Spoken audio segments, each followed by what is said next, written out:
Drugs వాడితే జీవితాలు నాశనం అయిపోతాయని విద్యార్థులు యువత డ్రగ్స్కు దూరంగా ఉండాలని సిద్దిపేట జిల్లా కలెక్టర్ హైమావతి సూచించారు. సిద్దిపేటలోని ప్రభుత్వ జూనియర్ కళాశాల వద్ద యాంటీ డ్రగ్స్ ర్యాలీని జిల్లా కలెక్టర్ హైమావతి, సిపి అనురాధ జెండా ఊపి ప్రారంభించారు.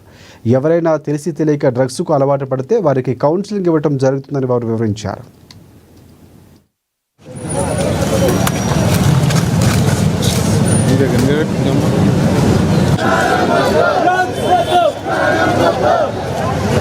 Start madam.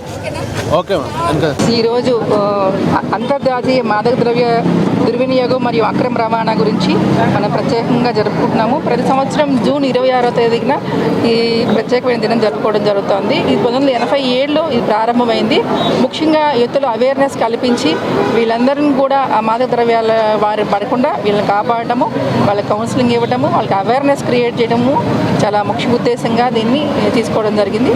కాబట్టి యువత వీళ్ళందరికీ కూడా ఇలాంటి దుర్వ్యసనాలకు లోను కాకుండా, మాదక ద్రవ్యాలకు లోను కాకుండా వాళ్ళ యొక్క జీవితాన్ని సక్రమణ పద్ధతిలో మలుచుకుంటారని, అదేవిధంగా వాళ్ళు ఒకవేళ ఎవరైనా కనుక వాడు తెలియకుండా వాడి బారిన పడితే కనుక తప్పకుండా మనకి జిల్లా గవర్నమెంట్ హాస్పిటల్లో, డిస్ట్రిక్ట్ హాస్పిటల్లో మనకి డ్రగ్ డి అడిక్షన్ సెంటర్ కూడా ఉంది.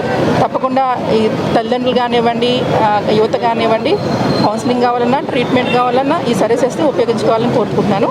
యువత తప్పకుండా అవేర్గా ఉండాలని, వాళ్ళ యొక్క ఉన్నతమైన జీవితాన్ని వాళ్ళందరూ వాళ్ళు కాపాడుకోవాలి.